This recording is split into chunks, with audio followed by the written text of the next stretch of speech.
I keep looking over at the time lapse on my main weather computer over here because it was just yet another one of those days where it looks certainly can be deceiving. It was a beautiful time lapse, no doubt about it, from Indigo Sky outside of Seneca, Missouri. You'd think beautiful, mostly sunny skies from sunrise all the way to sunset. Would have been a good day to be out and about.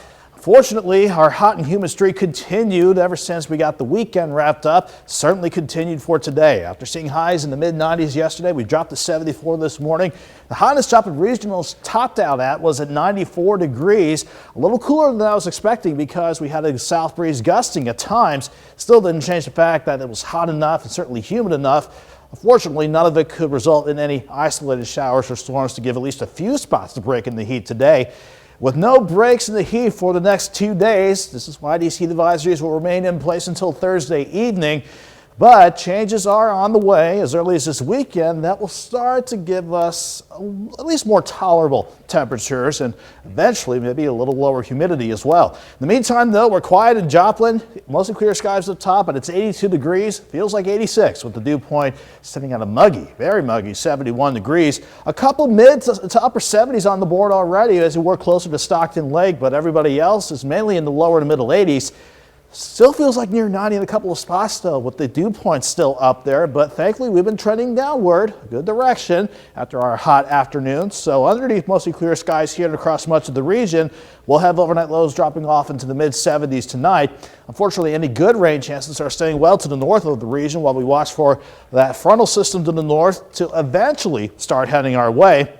Until it happens though, it's all about this upper level ridge. The center of it still parked over the Texas-Oklahoma border. That will keep us dry for the next few days with at least nice looking weather, but it also is what will keep us hot and humid once again. At the very least, we'll get a little break from the heat tonight as overnight lows underneath mostly clear skies and a light south breeze at 5 to 10 will allow us to drop back to 74 degrees.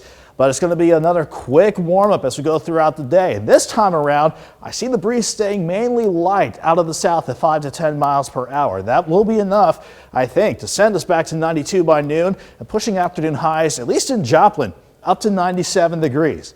Outside of the city, though, everyone's fair game to go between 96 and potentially 99 degrees. Could be the hottest day of the summer so far if these numbers play out. And if they do play out for sure with the high humidity, it will certainly feel like 102 to 110 during the day tomorrow. So any outdoor plans, I say go for it during the morning hours or late in the evening when these numbers aren't too terribly high.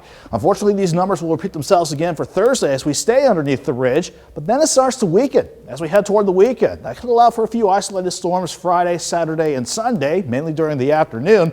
But here's Monday. The jet marches back right on top of the region, and at the surface, the cold front starts to work in as well. We'll use that setup to cash in on better rain chances by Monday and Tuesday, and hopefully, fingers crossed out, we can get highs back to 89 degrees by then. Until that point, though, 97 tomorrow, 96 Thursday. The alert day's in place because it will definitely be humid as well. Yeah, the prospect of highs in the 90s sound pretty good right now. Absolutely. Thanks, Nick.